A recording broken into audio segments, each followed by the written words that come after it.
Hey everyone, Blue here. Welcome back to the channel where we're discussing wave management at depth.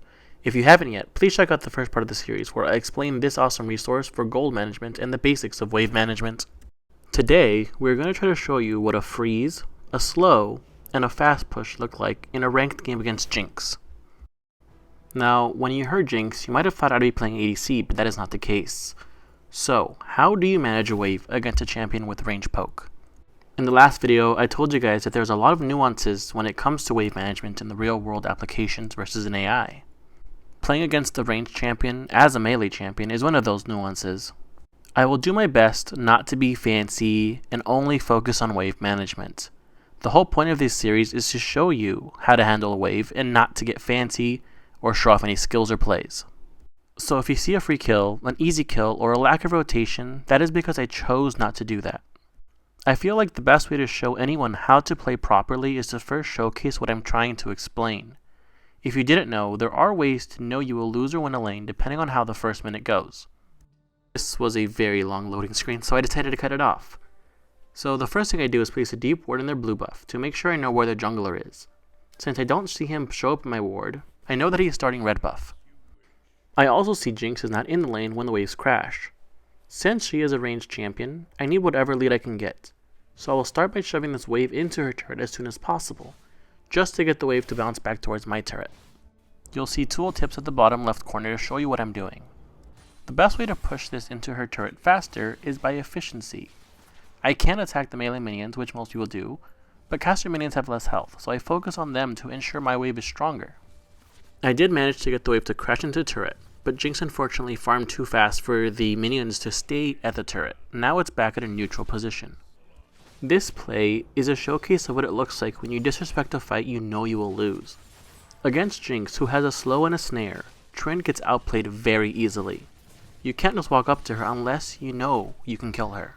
And you can see that the wave is pushing back towards her turret. However, Jinx is not trying to do anything clever with it, and is just autoing mindlessly. So this is going to reset the wave back to the neutral position. And I saw Vi pop up in the minimap, so I wanted to check to see what she was doing. If she's going towards middle lane, I'm safe to farm, but since I don't see her anymore, I'm going to see if she's going to be trying to gank me. And thankfully the wave is in a neutral position, because I can go to the tri-push and wait for a possible gank, get back to the lane while only missing one minion. Yes, I know I lost a minion, but at least I know where Vi is. I will continue to try to poke her, but as you can see, her damage and range is insane. However, I did manage to get her to use her rockets, which does area damage, so now the wave is naturally moving towards me. And again, she is still mindlessly auto-attacking these minions, so I don't really have to do anything except let her do her thing. For those of you who do like to play ranged Baron lane, let me call out a mistake here. She is letting me farm these minions for free. She has the range. All she has to do is auto-attack me every time I walk up. At this point, she has a massive advantage in lane. The question is, does she know what to do with this advantage? Calling out the mistake earlier, you can see that she does not. She is letting me, again, take these minions for free. She finally hits me here when I take the cannon minion, but then again does not respect her own range when she tries to attack me for the caster. She instead walks right up to me. And this allows me to just walk her right down the lane, ignite her. I could have probably spun on her again, but I decided not to. And this was a mistake I made. I did not realize she also hit level 5 and thus has her ultimate. Had I remembered that, I probably would have healed and not died. However, this does showcase what wave management does for your wallet. That kill was worth 350 gold, and I am still richer than her by 10 gold, which means if she didn't kill me and I committed to killing her, I would be 400 gold richer than her.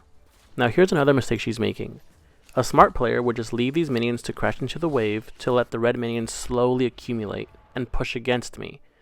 She is just trying to clear out the wave, resetting it back into a neutral position, giving me the advantage. This is like about 90% of the player base in Wild Rift. So why would a slow push be favorable for her? It would be favorable for her because every time I walk up to farm, she can just auto attack me from range. As you can see, she is staying in lane to farm. Like I told you in the first video, people love to make money.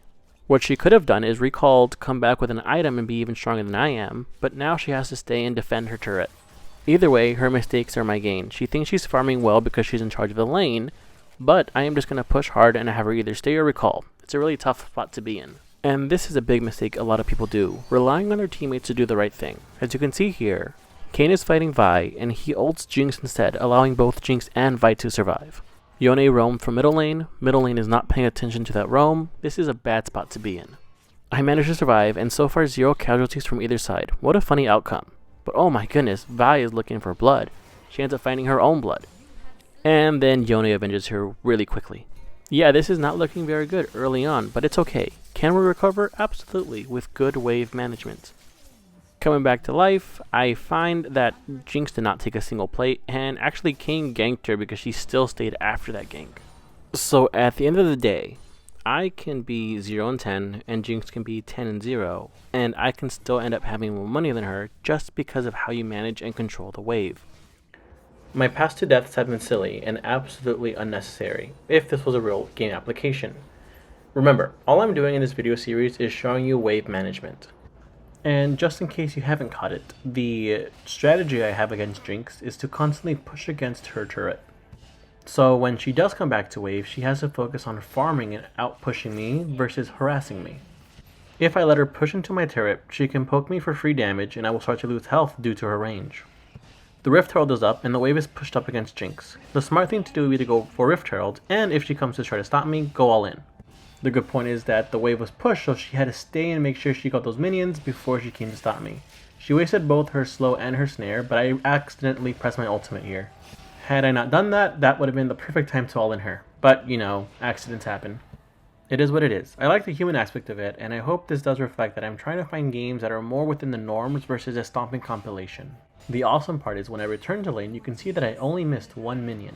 Since the wave is pushing against her with those 2 caster minions, I recall for free and get back to lane, hopefully not missing another minion.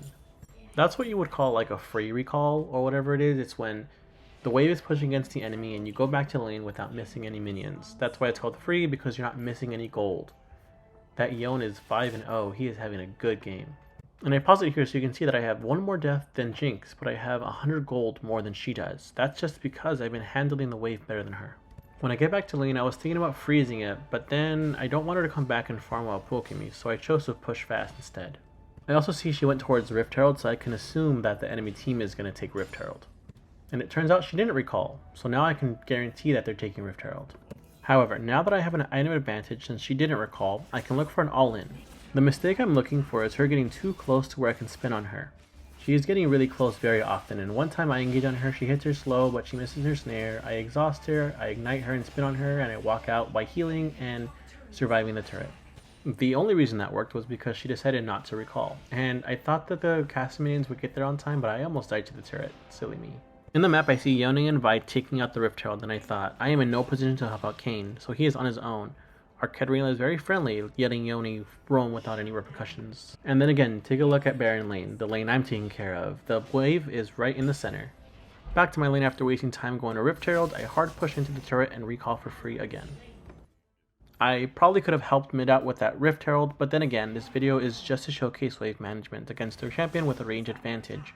Plus, my turret is not worth losing for an assist on a Rift Herald that has already crashed. And thanks to Jinx mindlessly auto-attacking the minions, I get back to lane and I don't miss a single minion. Hooray! And since she's this close to my turret and she disrespects the amount of damage I put out, I just pretty much chase her all the way down to her turret. I get a free kill pretty much. And instead of recalling to buy myself my Navori's quick blades, I instead hard push and try to take her turret as fast as possible. And I guess some sort of map awareness here. You can see Vi and Yone in the middle lane, so that means I'm not worried about a gank. You can see Tristana and Nami are both not anywhere near my lane. So this means that this turret is free for me to take. Jinx still has 7 seconds left in her death timer. Once I take this turret, I was going to recall here after taking this fruit, but then I see Vi next to Sona, right in the river, so I'm like, I might as well take her jungle camps while I can. The Gromp is up, and that's free. Now I can wait until Jinx comes back. This means that I'm denying Vi golden experience points from Gromp, and also denying Jinx more gold if she decides to walk up. And there it is, predictable. She almost hit me with a rocket and thankfully she didn't. Now I'm just waiting for her to walk up closer to me so I can spin, slow her, and maybe take her down. There we go, slow, let's walk around those snares she threw down, exhaust, ignite, another spin. Hopefully I can take care of her without using my ultimate, and I did. Here comes Vi, thankfully I saved my ultimate, and I don't think she knows that because she went all in. And that's a nice little double kill. Can you think about something else I'm doing naturally while denying Jinx her lane? If you said forcing someone else to help her, making Baron lane a 2v1 and the rest of the map a 3v4, you got it right. Tristana decides to come after me when she spawns, meaning that it's a 1v1 in Baron lane and a 1v3 with Nami in middle lane. She almost got me, but thankfully she had Electrocute instead of Conqueror, and that one didn't finish me off. So as you can see, me managing my wave makes Baron lane a center hub. Oh my god, that was a close rocket. And gives Katarina and the rest of my team a chance to catch up if they're having a bad start of the game. Oh, look at that. Jinx decided to walk on Misfortune and walked up into me, Kane, and Misfortune. Tristana tried rocket jumping. Vi is coming in. I spun right when Vi ulted me, so I dragged her over to Sona. Sona gets a nice double ultimate. Yone is doing quick work on everyone. I'm leaving them alone. Sona dies. Kane survives. Vi walks up to us. I take care of Vi. Misfortune walks up into Yone. It's a bad idea. I'm going to see if I can defend her. Thankfully, I do. I have ultimate in 4 seconds. Hopefully, I can take care of my then. Oh my god, he ignites me. I almost get taken care of. I heal. I don't die from Ignite. Uh-oh, Yone just took care of Misfortune and Katarina. I think she just spawned to die. That was interesting. I managed to survive the onslaught by recalling right there. Unfortunately, Misfortune walked right up to Yone for no reason. She would have been fine just walking back. They are still pushing middle lane. Kane is keeping them busy, which means I had the perfect opportunity to walk up to the enemy team and see if I can get at least Yone to get taken care of. Sona is with me. Hopefully she gets a nice little ultimate here. Unfortunately, she doesn't. Yone dies. I take care of Nami. Oh, Jinx is easy kill for me. And that's a triple kill. Sona is still here with me. She's healing me up. She's keeping me safe. Vi ult out of nowhere. Sona is doing amazing. Like, she saved her ultimate for just that moment. Because if she didn't, I would have died. I got a quadra kill. Tristana's way up there in Dragon Lane, so it's pointless for me to take care of that for a pentakill. So instead, I'm going to start taking jungle creeps. I see Dragon is up, so I'm going to go towards Dragon. And as you can see, Baron lane, my lane, remember, it's always the original lane I think about, is still not even touching the turret. So once I take care of this Dragon, the smart thing to do is to recall or go towards Baron lane and maybe take care of Rift Herald. I'm pinging him on my way straight towards Rift Herald to see if we can take care of that really quickly. We have the whole team ready to go, and Tristana's still dead. I think the only issue here is that Kane decided to go blue buff instead of straight towards Rift Herald, so this means that it's going to be a 4v5 or a 5v5 here when Kane gets here. Yeah, Kane almost gets caught out by Yone, so he is zoned out. Thankfully, I managed to secure Rift Herald, and just in case you guys don't know, if your Baron lane is doing really well, let him have Rift Herald. They will push the lane better than anyone else in the game, for the most part, right? Here, it's a smart decision. I went around them to take care of the squishies, because the squishies are hiding behind Vi and Yone. Jinx and Nami were quick pickings, right? Yone, with his ghost, he went back to where he started from, so obviously I just waited for him to come back to me, and I almost died to him, but I take care of him really easy. That's another triple kill for me. This is crazy. I'm really not trying to do this, but as you can see, 5 people are dead. What are you going to do? You going to recall? No, that's pointless. You might as well take care of some turrets while they're dead, right? I do wait just a second to make sure that my minions can collide with the Rift Herald. That way the Rift Herald isn't alone for too long. So if I do have to leave it, at least we have a wave of minions. I kill the enemy minions to make sure that my minions hit the turret as opposed to the minions, so that's like a waste of space. My Rift Herald managed to crash into the turret. That's what was worth it. So in those 15 seconds that they were dead, we took care of 1.5 turrets, and you can see their inhib turret is almost completely down. I make a quick getaway, but Katarina gets caught out by Vi, so I try to help her out. I take care of Vi, Nami, Tristana, and Jinx are all on me, so I use an ultimate, take care of Nami to get rid of all those heals. Jinx is taken care of. I got away from Tristana because Misfortune was there. I got caught out by Yone. Well played on that guy. He is really just waiting to take care of me. He got a double kill because Katarina just walked right up to him, even though she knew he was there. And you gotta remember, these are real people. And as I told you in the earlier video, real people sometimes do silly things. And look at that. All of the waves are being pushed back. Misfortune caught that big wave at Baron lane earlier, and now it's pushing back naturally towards the enemy lane. And here I'll be moving the champions around depending on how much gold they have. So you'll see me adjusting them. So it's me versus Yone. I have 200 more gold than he does. Vi versus King. Tristana versus Sona. Misfortune is way up there. So you can pause it if you want to. The only difference I want to show you was that between me and Yone, who was having a fantastic early start, versus me having a rough start, we ended up having the same amount of gold. The only thing I don't do in this game that I usually normally do is, for example, take Krugs, which I would have there in a normal game, and take other jungle camps when I can. If I have an advantage in lane, I maximize also taking advantage of jungle. This is another thing a lot of people don't do, which is maximizing your gold profit by taking care of those jungle camps. Like blue buff is up, you got Gromp is up. I could have taken care of that. But I'm going to keep pushing this turret. The reason I'm pushing this turret is to kind of distract middle lane from being a 5-man dive. So as you can see that I took care of Jinx, and now Trynda is here with me. That means I brought 2 of the ADCs out of the way. So even though Yone is popping off there, it's not the full force of the enemy team. That's because the enemy team has to decide, do we really want to push middle lane, just 3 of us, or do we want to defend against Yone? Yone overstayed his welcome. You can see Kane taking care of him right there in the middle. He's almost dead, so I'm going to try to see if I can take care of him. I spin over this wall, execute him with my portal belt. Nami, she's on her own, she's dead. And now it's 3 of us versus 2 of them, which I believe is their Vi and their Tristana. I see Vi right here, Tristana's behind me. Tristana doesn't have her ultimate anymore, so I can just spin on her if I want to. Oh my goodness, Kane just executed the heck out of her. And now this lane is free to push. And you can see Katarina, you know, as not as useful as she can be, she is pushing middle lane. She's doing what she can. And that's pushing lanes. It is what it is. If that's what they can do, that's what they can do. I'm stuck in the middle. Minions crash in the center. I'm going to the center, taking care of that turret. And you can see Baron lane is still being pushed against that turret. So I'm going to go back, take care of those red minions, and my minion is going to collapse into that. And look how many minions I have. Holy smokes, bananas. That's crazy. This second turret taken care of, and there's still 3 people dead. Yone is killing my people, but at this point we took 2 turrets. What are they really going to do? And that's like the decision making a lot of people make, right? They see 3 people or 2 people in middle lane, and Yone, instead of defending his turret, he decides to go for the kills. And what's the point of getting kills if you can't end the game, you know? My kills are deliberate to the point where I can push out these lanes. Now we have 2 turrets. Dragon is up in 15 seconds, and super minions push super hard. So what are they going to do? They have to decide, do we want to go for Baron? Do we want to defend our lanes? Or do we want to go for Dragon? I'm saying retreat from Baron. We can take Dragon. We can defend against their Baron push because most of the enemy team is pretty weak sauce right now. I go for Dragon because it's right next to me. And Kane gets an execution on Baron. This guy is crazy. What a heck of a play. Honestly, that was lucky. We took care of Dragon and Baron. Unfortunately, he died for it, but we will not let him die in vain. And instead of me running towards where Sona is, I'll let Sona take care of those minions, and I'll just keep pushing those minions that we're going to crash later. That way we have 2 waves going to crash into the 1 wave in the minion, and Sona is still going with Dragon Lane. I have Baron buff, so I'm pretty confident I can take care of this myself.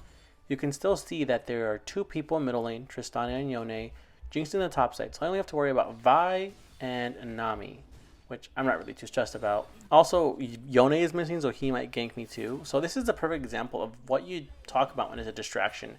I was wishing I didn't die here, but at the end of the day, I got, you know, Nami ult, Yone ult, Vi ult, and I took care of Yone, which means that there's only Vi and Nami left. Tristana died in middle lane, Jinx died in top lane, or Baron lane. And so now there's going to be 2 lanes of super minions that are also Baron buffed, 4 teammates alive, versus Vi and Nami for 30 seconds. Can they defend this? I don't think so. I'm not cut off, but unfortunately I'm not alive for the end siege. That was a nasty little Sona ultimate right there. Kane took care of them. There's 4 of them dead. Tristana tries to defend the turret, but at this point it's too late. It's GG.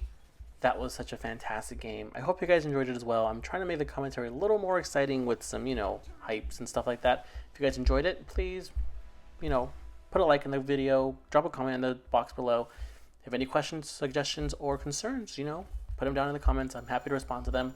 I'm also happy to be back. I will do my streaming for Wild Rift when I get a chance. As of right now, I'm enjoying Hogwarts Legacy, so if you guys want to watch me play that, you're more than welcome to. If not, you're more than welcome to just watch these videos. Thanks again. Have a great one, you guys.